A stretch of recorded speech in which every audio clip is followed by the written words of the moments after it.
যুক্তরাষ্ট্রের ৪৭তম প্রেসিডেন্ট হিসেবে ডোনাল্ড ট্রাম্পের শপথ নেওয়ার পর থেকেই সে দেশে অবৈধভাবে বসবাসকারী বিপুল সংখ্যক ভারতীয় অভিবাসীকে ফেরত নেওয়ার প্রক্রিয়া শুরু করেছে ভারত।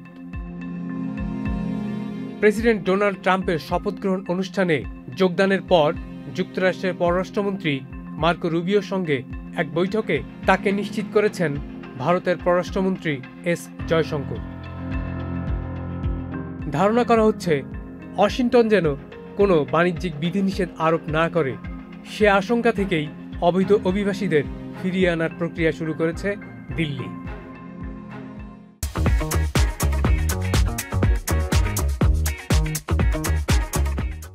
যুক্তরাষ্ট্রের তথ্য মতে সে দেশে বসবাস করা এশিয়ার দেশগুলোর মধ্যে অবৈধ অভিবাসীর সংখ্যায় সবার উপরে রয়েছে চীন, তারপরেই ভারতের স্থান।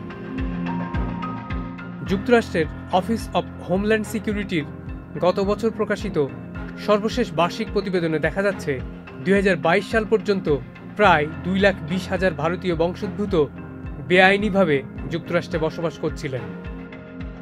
আর যুক্তরাষ্ট্র থেকে এই মুহূর্তে ভারতে ফেরার অপেক্ষায় রয়েছেন প্রায় ২০,০০০ নথিপত্রহীন অভিবাসী। জানা গেছে এসব অবৈধ অভিবাসীদের অনেকেই সে দেশের বন্দি শিবিরে রয়েছেন। তাছাড়া গত বছর এরকম প্রায় ১,৫০০ অভিবাসীকে ভারতে ফেরত পাঠানো হয়েছিল। মার্কো রুবিওর সঙ্গে এ বৈঠকের পর এক সংবাদ সম্মেলনে জয়শঙ্কর জানিয়েছেন ভারত সবসময় বৈধ অভিবাসনের পক্ষে আর বৈধ অভিবাসনকে সমর্থনও করে আসছে।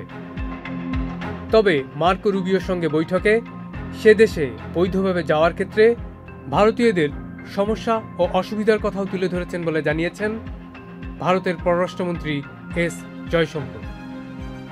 সাইজওয়ান দীপু, চ্যানেল আই।